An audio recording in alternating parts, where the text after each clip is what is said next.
Devina menggaruk kepalanya yang tidak gatal. Pria di hadapannya itu benar-benar sangat menyebalkan. Baiklah, karena aku yang duluan memulai dan aku yang menggoda kamu, akulah yang akan bertanggung jawab kepadamu. Noah tidak menanggapi perkataan Devina ketika melihat Mario dan juga Tuan Peter sedang berjalan ke arah dia dan Devina. Mungkin mereka ingin memastikan apakah yang diucapkan oleh Devina itu benar atau hanyalah kebohongan belaka. Siapa kamu? Kenapa kamu ada di sini? Tanya Tuan Peter kepada Noah. Sementara itu, Mario menatap tajam ke arah Noah. Dia tahu bahwa Noah adalah kepercayaannya Jonathan. Noah adalah pemimpin pasukan klan Lucifer yang melatih para anggota klan Lucifer dalam ilmu bela diri dan menembak. Rupanya, pria itu berani sekali ingin merebut Devina darinya. Mario harus tetap terlihat seperti seorang pria baik-baik di depan Tuan Peter. Ia tidak ingin Tuan Peter tahu kebobrokannya, sehingga ia tidak mungkin bisa menghajar Noah di depan Tuan Peter. Walaupun sebenarnya dia sangat ingin membunuh pria itu. Hei Bung, Devina itu adalah calon istri saya. Jadi lebih baik kamu jauhi Devina. Kami akan segera menikah. Mario terpaksa harus memperingatkan Noah dalam bentuk sebuah perkataan. Karena dia tidak mungkin memperlihatkan sisi buruknya di depan calon mertua. Devina menggigit bibir bawahnya. Dia takut Noah tidak mau membantunya. Bagaimana kalau pria itu malah bilang kepada ayahnya dan Mario kalau di antara mereka tidak memiliki hubungan apa-apa? Apalagi pria itu sangat datar, tidak memiliki bakat untuk bersandiwara. Tapi Devina tidak meneruskan perkataannya ketika melihat Noah berjalan 2 langkah mendekati Mario. Mengapa aku harus menjauhi Devina? Sementara kamu sendiri sering bermain api dengan wanita lain?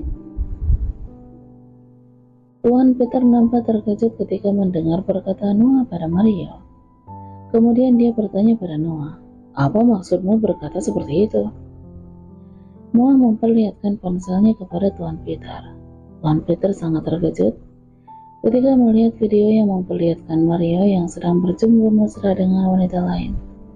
Bahkan mereka masuk ke dalam kamar yang ada di sebuah klub malam. Noah tidak mungkin memperlihatkan kekejaman Mario sebagai seorang mafia pada Tuan Peter. Karena Noah sendiri pun sama, ia juga seorang pria yang bisa bersikap kejam terhadap musuhnya, dan itu sangat membahayakan Tuan Peter. Plak! Sebuah tamparan keras mendarat di wajah Mario. Rupanya Tuan Peter yang melakukannya. Jadi selama ini kamu sering bermain dengan wanita lain? Bentak Tuan Peter kepada Mario. Tuan Peter terlihat sangat marah sekali kepada calon menantu kebanggaannya itu. Sehingga akhirnya Mario kini telah diusir oleh Tuan Peter. Tuan Peter tidak bisa memaafkan Mario yang rupanya sering bermain dengan wanita malam selama ini. Noah sangat tahu betul bahwa Mario adalah seorang mafia yang sangat berbahaya, sehingga dia pasti akan mengerahkan beberapa anak buahnya untuk mencegah keselamatan Tuan Peter dan Devina. Saat ini, Noah sedang duduk di sofa bersama dengan Devina dan Tuan Peter. Mereka bertiga sama-sama terdiam di dalam pikirannya masing-masing. Tuan Peter yang sangat kecewa kepada Mario, padahal undangan pernikahan udah disebarluaskan. Devina yang merasa bersalah karena harus melibatkan Noah ke dalam masalahnya. Dan Noah yang merasa bimbang apakah dia harus membantu Devina atau tidak. Tuan Peter pun segera berdiri. Ia berkata kepada Noah, minggu depan kamu harus menikahi putriku. Bukankah hubungan kalian udah terlanjur jauh? Aku tidak ingin putriku hamil di luar pernikahan. Noah nampak kebingungan. Dia selalu berharap tidak berurusan lagi dengan Devina. Tapi mengapa kini dia terancam akan hidup bersama dengan wanita yang selalu mendapatkan itu? Sementara itu Mario siap. Kini Mario Hatinya telah dipenuhi oleh amarah dengan napas yang memburuk. Sang ketua mafia klan Tiger itu sungguh tidak terima telah dipermalukan oleh Noah. Bahkan sampai dia telah diusir oleh Tuan Peter. Gara-gara Noah memperlihatkan tanda bukti bagaimana kemesraan Mario dengan wanita bayarannya. Bahkan Mario kini melemparkan barang apa aja yang ada di sekitarnya ke lantai. Noah, rupanya kau ingin menantangku? Mario berkata dengan sedikit berteriak. Dia sama sekali tidak peduli dengan pecahan barang yang telah dibuat berantakan olehnya. Awas saja Noah, aku pasti akan membuat kamu menyesal sudah berani mengusik hidupku.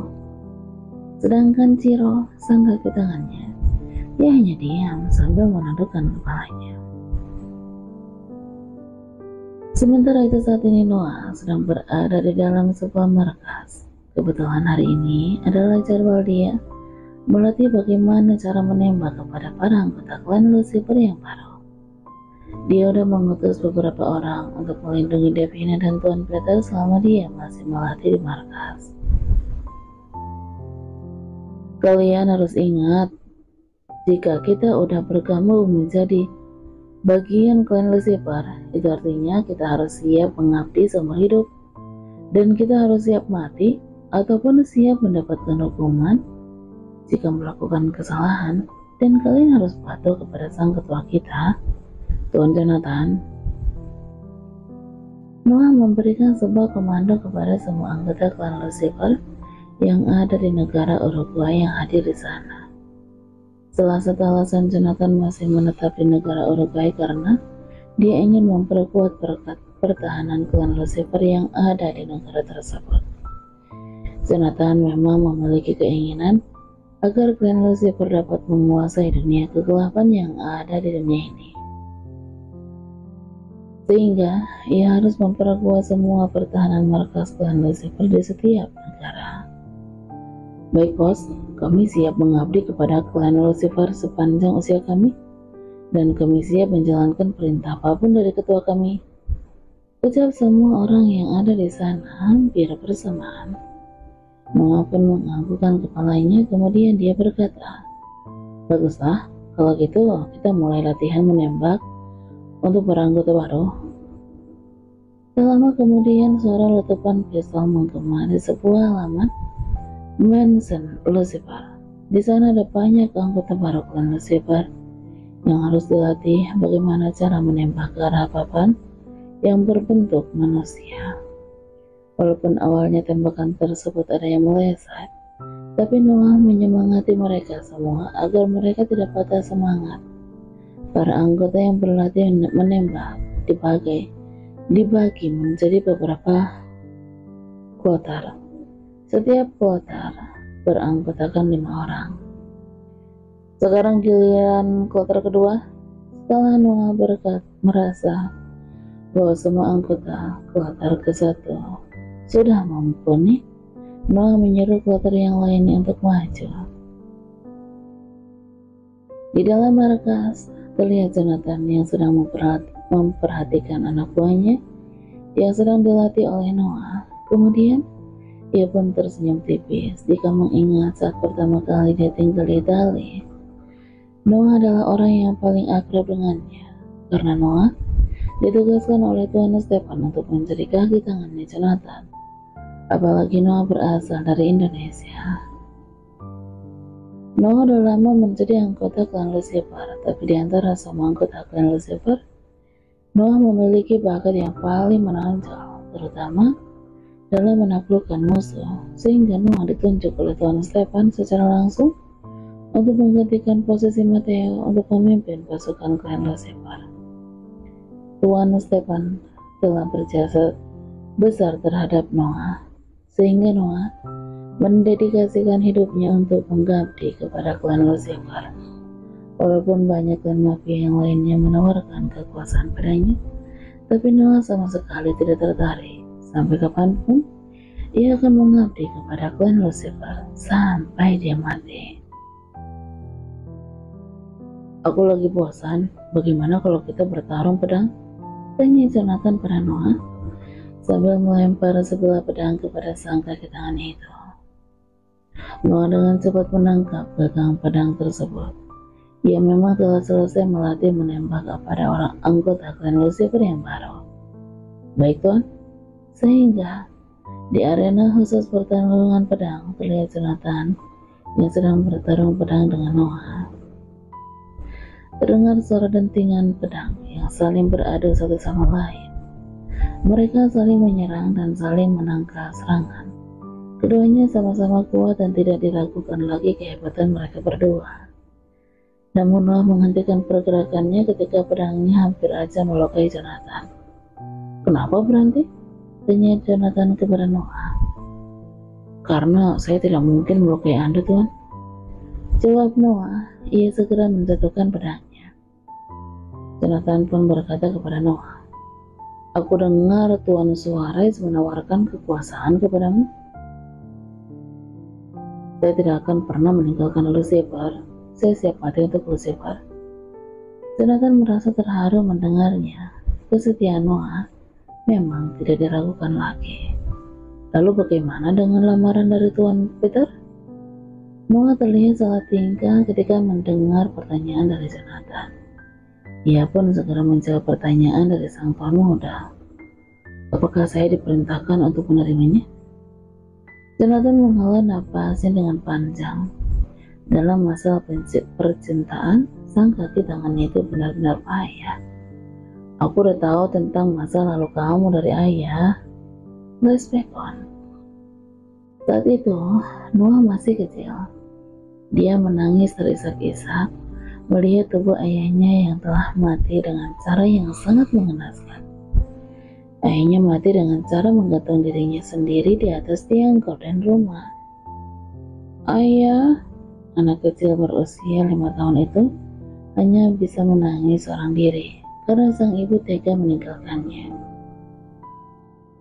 Ibunya pergi bersama dengan pria lain, bahkan sang ibu menjual semua aset yang berharga milik ayahnya Noah saat sedang lengah. Ayahnya Noah sangat merasa frustasi. Dia telah dikhianati, bahkan seluruh harta kekayaan telah dibawa kabur oleh istrinya, sehingga dia memutuskan untuk bunuh diri. Beruntung Tuan Stephen menemukannya ketika dia sedang mencari keberadaan Jonathan ke Indonesia, karena Tuan Stephen dan ayahnya Noah berteman baik. Mungkin itulah alasan Noah tidak ingin berhubungan dengan wanita manapun. Dia tidak ingin terluka seperti ayahnya. Let's break off. Jonathan meneruskan perkataannya. Percayalah, tidak semuanya wanita seperti itu. Luna udah cukup lama mengenal Devina. Aku yakin Devina adalah wanita yang tepat untukmu. Noah masih diam, tidak menanggapi perkataan Jonathan. Sehingga Jonathan pun berkata kembali, aku tidak akan ikut campur ke dalam masalah kamu dengan Devina, tapi kamu sendirilah yang harus memutuskan apakah kamu memiliki perasaan pada Devina atau tidak. Jika kamu memiliki perasaan padanya, lebih baik kamu memberikan kepastian kepada wanita itu. Jangan sampai kamu menyesal. Tapi jika kamu tidak memiliki perasaan padanya, jangan mengorbankan masa depan kamu hanya karena kasihan, apalagi jika kamu tidak mencintainya. Noah pun terdiam. Dia tidak paham dengan perasaannya sendiri. Sebenarnya dia memiliki perasaan atau tidak kepada wanita itu. Namun akhir-akhir ini Devina telah mengacaukan dunia.